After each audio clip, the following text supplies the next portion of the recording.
Nakikita nyo naman, para tong isang makinarya eh.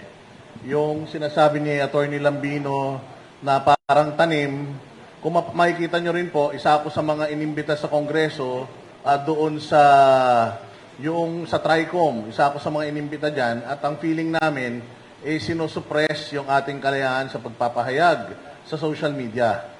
Plano po nilang patahimikin ang mga tao sa social media, siguro para yung mga ganitong pangyayari, madali nilang may raraos.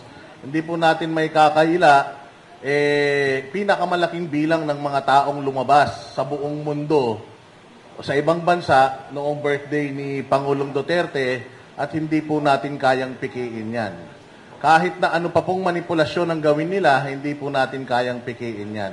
Napakarami ko rin pong natatanggap na mga messages from our OFW followers and subscribers at napanghihinaan sila ng loob at ayaw na nga daw po nilang bumoto. Magtatagumpay po yung mga mandurugas kapag hindi po kayo bumoto. So habang inahantay pa po natin yung resulta ng mga petisyon sa Supreme Court, gawin po natin bumoto. Kasi yun katulad ng sinasabi ko, yan lang po yung ating boses.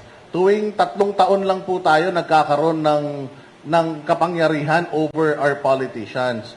Ang boto ng taga Mindanao ay kaparehas ng boto ng mga taga Luzon at Visayas. Pantay-pantay po tayo. Kaya i-practice po natin yung ating demokrasya by means of voting doon for yung mga kandidato na alam natin na magtataguyod sa atin.